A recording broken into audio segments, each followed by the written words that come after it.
She's such a loser. I know, right? Tignan mo naman. Di ba? Ano to?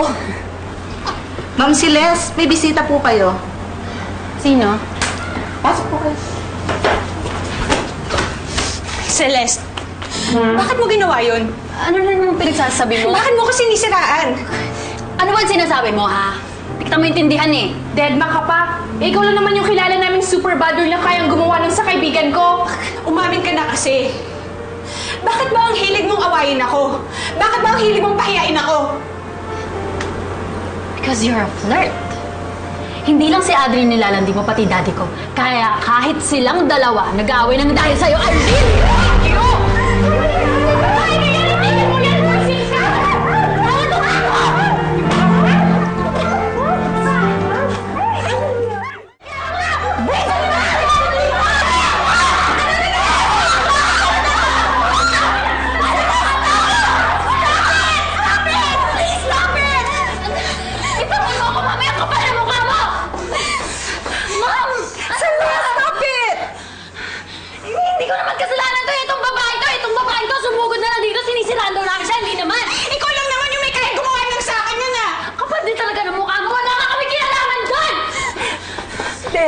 Meron ka bang ebidensya na makapagsasabi na talagang si Celeste ang gumawa nun? Wala po. Hulat kutob lang po. Pero ma'am, siya lang naman talaga yung may kayang gumawa nun sa akin eh. May ebidensya! Wala akong ebidensya! Sinabi na ng kaibigan mo! Ma'am, wala namang ibang may galit sa akin, siya lang.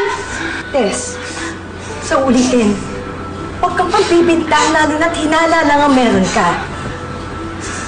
Ayoko namang ulit ito, ha?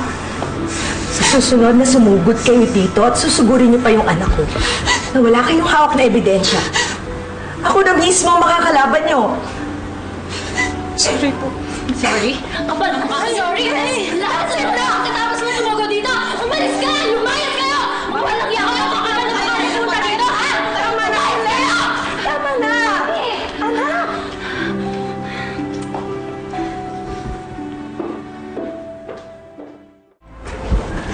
O ano na naman kamalditahan ang gagawin mo? I'm just gonna check my email. O baka naman gumagawa ka ng negative post tungkol kay Des. Marinig ka ni Mommy. Natext talaga ako kanina. Akala kong pungin ka na. Salamat nga yung Des na yun. Ito lang ginagawa ko eh. And to state na talagang sinabi sa akin ni Daddy na nilalandi nga ng Des na yun si Aldrin. FYI, si Aldrin ang nanglalandi, hindi si Des. No, not my boyfriend. Sinabi lang naman kasi yun ni Daddy kasi I'm sure inutusan ni Des. Ang alam ko lang naman talaga si Des lang ang higa dito, ang kati-kati niya kasi.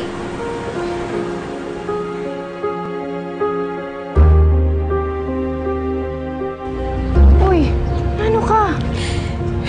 Ay, sinamahan na nga kita patalisay para makaliw tayo sa negative tapos ngayon iyak ka pa rin ng iyak? Naiinis kasi ako. Alam ko naman na si Celeste lang ang kayang gumawa sa akin nun, pero wala akong ebidensya. Nanliit tuloy ako kay Ma'am Agnes. Ipasa Diyos na lang natin to, friend. Hayaan mo. May karma din yung Celeste na yan. Hindi ka na. Walang yan. Smile na.